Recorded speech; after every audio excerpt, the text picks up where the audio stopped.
So Pat is really going to be making this presentation, but because it really is based on some 2D modeling work that the City of Calgary and the Government of Alberta partnered on along the Elbow River, I kind of wanted to put it in context of what the project was before Pat got into the technical details.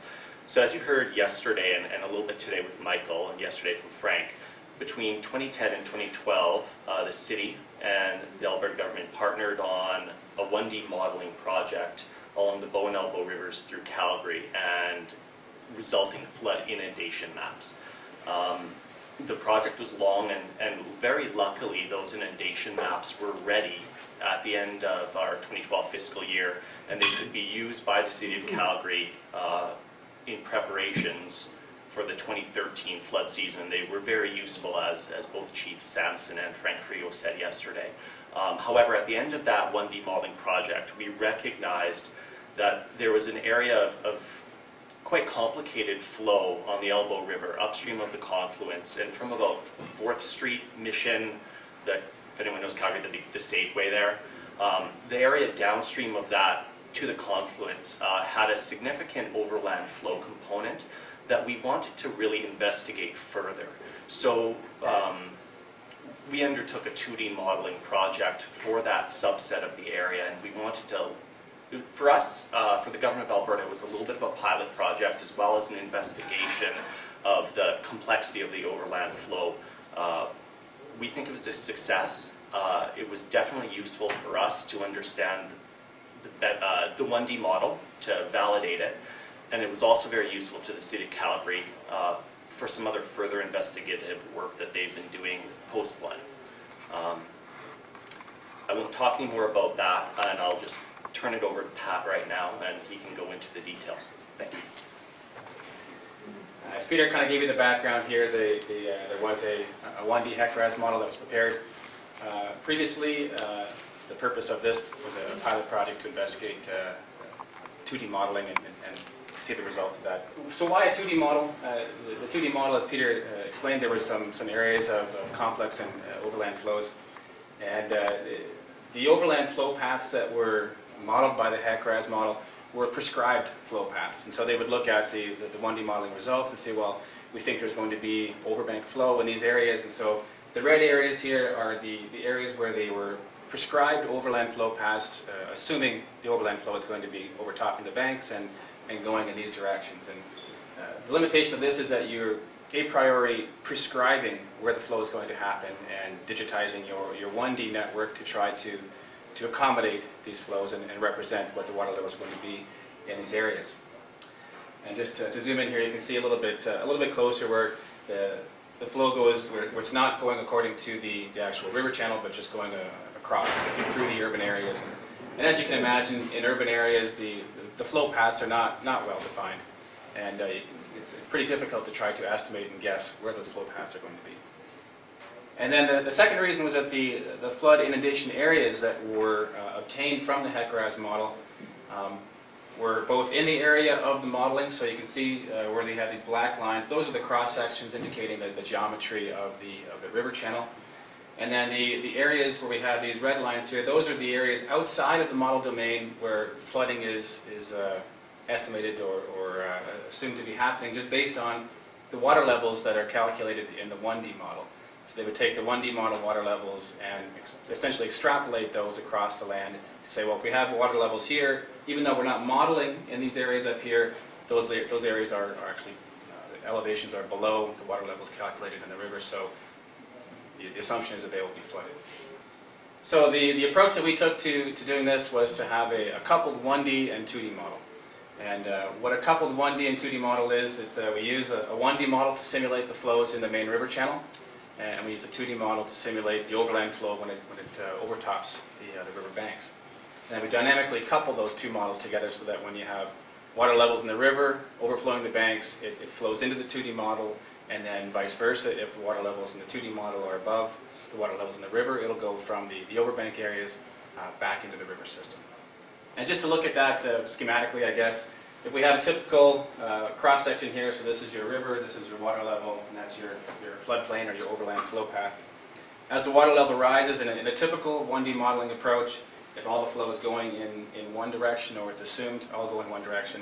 You just have a one really large cross-section representing the flow path, so as the water level rises, it's all going in one direction, and you have one water level that's calculated across that single cross-section. The other approach to this is to say, well, if we have a flow split, and they're not going in the same direction, we create two different cross-sections, and so you have one cross-section that represents the flow in this area, and a second cross-section representing the flow in that area. And so what happens there is that the water level rises, then you get flow in two different cross-sections, but you don't have any exchange of flow across this barrier there. So they're split, and you assume that there's no exchanges of flows there. If you have a coupled 1D and 2D approach, we have again a split here where we have a 1D river channel represented here, and then we have a two-dimensional topographic map representing the flow of water in the overland or the floodplain areas. And so as your water level rises and it gets above the riverbank here, we have an exchange of flow between the 1D model and the 2D model. So it flows over the banks and it goes into the 2D model, and the 2D model calculates where the flow is going to go based on topographic changes. And as your water level rises, you still get that exchange of flows between the two systems. And to look at that in a plan view approach, again, for a 1D model, you have primarily one-dimensional flow, assuming one direction of flow in your main river channel. So if this is the banks of your channel, you have flow in one direction. As your water level rises, you get exchanges of flow between your 1D model and your 2D model. And then the benefits of a 2D model is that your flow can go in any direction according to your topography. So the benefits of doing this approach, using this approach for this project, was that it makes use of the existing HEC-RAS model and the cross-sections that were developed for that model. It allows a formal representation of the bridge structures in the 1D model, and then it solves for 2D flow in the overland flow areas. So this allows us to provide a more detailed representation of the flooding and the depths and velocities of flow in the developed areas, of the urban areas, and we're also able to explicitly represent buildings and where those buildings are located. So the scope of work was pretty simple. We converted the 1D HEC-RAS model to a Mike 11 model, which is the tool that's used in Mike Flood. We coupled the 1D model and the 2D model, we calibrated it, and then we ran the design flood event. So the conversion of the HEC-RAS model, we have a tool that just basically automates the process of converting from HEC-RAS to a Mike 11 model. So this just shows the HEC-RAS model here, the Mike 11 cross sections there, and schematically they were essentially the same. And then looking at the cross sections as well, it takes the cross section and geometry information from the HEC-RAS and reproduces it in Mike 11. So those models were the Mike 11 model was run. It was compared to the HEC-RAS results. They weren't exactly the same. HEC-RAS was a steady state model. Mike 11's a hydrodynamic model, but they were pretty close and able to get both pretty reasonable results. So in the construction of the Mike Flood model, we took that Mike 11 model and we essentially removed the side channels. So these black lines you see there, those are the side channels that were not river channel flow, but they were overland flow paths. We removed those because they're going to be represented as two-dimensional overland flow in the Mike Flood model. And so we looked at we took those cross sections, and since we're going to be representing the overland flow paths in the two-dimensional model, we trimmed those cross sections down from the very wide cross sections to just representing the main channel flows. So you can see here in this schematic up here, the cross section, the red is where we trimmed it to, and the black is the original cross sections from the HEC-RAS model. So we only want to represent in our 1D model the 1D channelized flow and not be so concerned about any kind of overland flow, because that's going to be coupled to the 2D model. And then down here at the beginning of our model, we had a kind of a transition from the wide cross sections to the trimmed cross sections, where it would have the exchange of flows between the 1D and the 2D. So the way it looks in the 2D model, we used the LiDAR data that Peter referred to previously for the topography, to generate the topography of the model. We used a 2-meter grid cell resolution for representing the topography. And then we defined here lateral links. These pink lines here, those are lateral links from our 1D model to the 2D model. So essentially along the river banks where we have an exchange of flows between the 1D and the 2D model. So that exchange is going to happen along those lateral links there. And then the buildings were also blocked out from the model, so they represent essentially flow barriers. And then the area within the river channel in the 2D model was also removed from the 2D model calculations because it's being handled by the 1D, and we don't want to double count the water in the systems from 2D and 1D. And then finally, for the boundary conditions, in our 1D model, we used an upstream boundary condition and inflow boundary condition for representing either the 2005 flood event that we calibrated to, as well as the 100-year flood event. And then at the downstream end, we used the HEC-RAS model results for the Bow River to determine what the projected water levels would be at that downstream location for the various flood events that we were simulating. So for the calibration of the Mike flood model, we had 3 different data sets that we were able to apply. One was the City of Calgary high water marks, so they sent a crew out to survey the high water marks. Shortly after the flood event, we had a City of Calgary aerial photo that was taken showing the flood extents, and we had the Alberta Environment and Sustainable Resource Development high water marks that they themselves had sent a survey crew out for. And these different data sets had different timing. The aerial photo was taken sometime between at around the peak there. The City of Calgary sent their crew out shortly after the peak, and then Alberta Environment and Sustainable Resource Development, ESRD, let's call them ESRD. They sent their crew out shortly, I guess a little while after the flood event, but looking at the data, the ESRD data was taken at 7 different locations throughout the study area, upstream and downstream of some bridges, and so the locations are shown here, and the values are right there. In terms of the City of Calgary data, their survey crews are probably not as well versed in surveying high water marks and whatnot as Alberta Environment. So the average offset was about -0.66, and it was fairly consistent across the board. So from the ESRD data, and so we assumed, I guess, that the Alberta data was Alberta Environment data was more reliable. And then the aerial photo was taken shortly after the peak water level, so it provided a good representation and a good kind of qualitative calibration for the model. So looking at the flood extents from an aerial photo perspective, the Mike flood model calculated the flood extents here. The purple line, or the pink line, I guess, is the aerial photo flooding extents, and then the colored area is where the model has calculated the flooding to occur. So it provided a pretty good representation of the flooding. A couple areas where we had predicted some flooding to occur that didn't show up in the model, or that didn't show up in the aerial photo, and then some areas from the aerial photo where it was a little bit over predicted, but in general a pretty good qualitative assessment of the calibration. But we had a pretty good calibration for the Alberta Environment water levels, the high water marks. A couple of places at downstream here at the Pattison Bridge, where we're out by about 10 centimeters or so in that neighborhood, but otherwise a very good calibration to the high water mark levels that were measured by Alberta Environment. And then for the City of Calgary data, again, pretty good agreement with that 0.66 offset. So if we assume that offset was in fact a reliable offset, then it was again a good calibration to the City of Calgary data as well. So with that, we moved forward with simulating the 100-year flood event, and as I indicated, it was just a matter of plugging in different boundary condition data. So we had an upstream inflow of 699 cubic meters per second, and a downstream water level that was set according to the HEC-RAS modeling results. And as with any modeling presentation, it would not be complete without your obligatory animation of the flooding extents. So this is the animation of the flooding as it occurred according to the Mike flood model. And then from this, we were able to generate a flood inundation area map, a flooding depth map, and a flooding velocity or flow velocities map for the entire study area.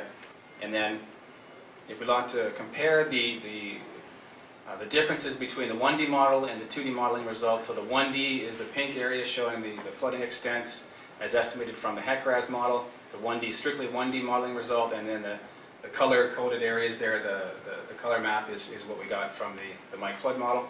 And remarkably, they do compare quite well. There's not huge differences between the 1D and the 2D modeling approach.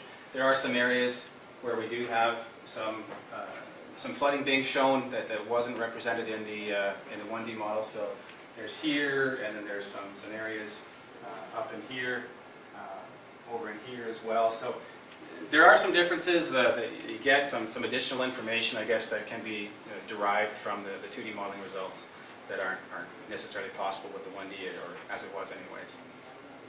And then looking more closely at the differences, we can see that there was some areas at 5th Street where we had a flow split that had not been anticipated when the 1D model was prepared. So you can see there's a pretty significant split there at 5th Street. To represent that in the 1D model, you would have had to have this sort of prescribed overland flow path going up in that direction as well. And then as well in the Mission and Earlton areas, there were some differences that were shown here. The differences being the black arrows that weren't necessarily anticipated by the 1D model that can be derived from the 2D modeling results. And then as well, you get the ability to have a very detailed flow velocity map in and around your developed areas and your buildings. And with that, I will hand it back over to Peter to wrap things up. I certainly won't speak for 10 minutes, but I guess from the perspective of both the City of Calgary, I won't speak on their behalf, but I do know that they were very satisfied with this project.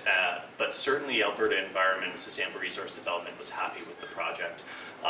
Not only were we happy that it, in general, validated a lot of the recent 1D modeling work, but it really did show some of the potential benefits of pursuing enhanced 2D work in areas that might benefit from that enhancement.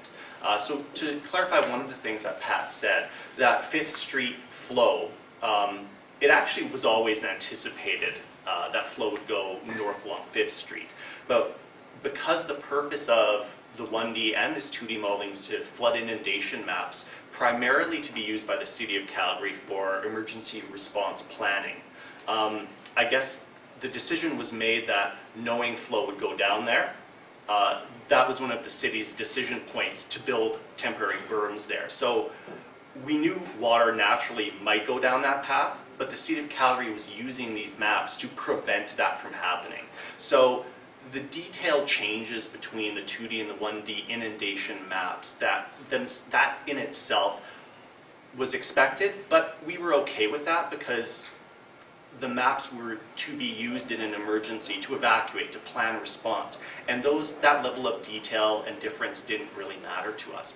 What is really fascinating about the 2D modeling work is the extra ability that we had to see flow velocities and the impact of other changes we might make on a local scale. So we were really happy to see that. And as a pilot project, it really did satisfy what we were looking to get out of it. One of the other things about the project that we think was really, it was a benefit for this project that we had done the 1D work before.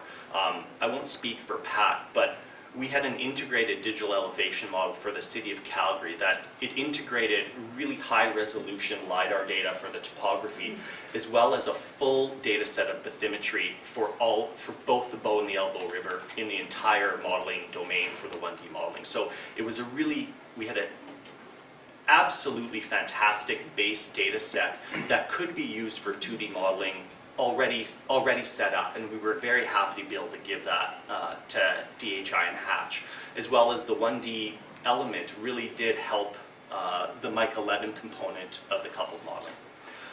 And I guess what the future might hold for 2D modeling.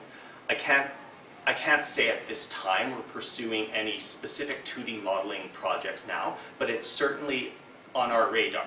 We know it works, we know how it can compare in certain areas to 1D, and we can see some benefit to it. One of the major benefits that we're looking at now is using the results of this 2D modeling to look at these alternative flow paths that really came to light as part of this work.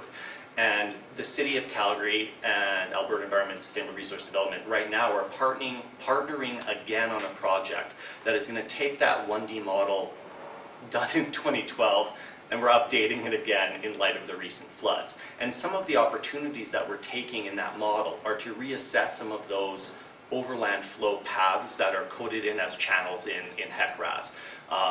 We're right in the middle of that work now, but we're absolutely looking around the area, around McLeod Trail, 5th Street, around Earlton and the LRT, looking at alternative flow paths that maybe better match up with what the 2D results were saying.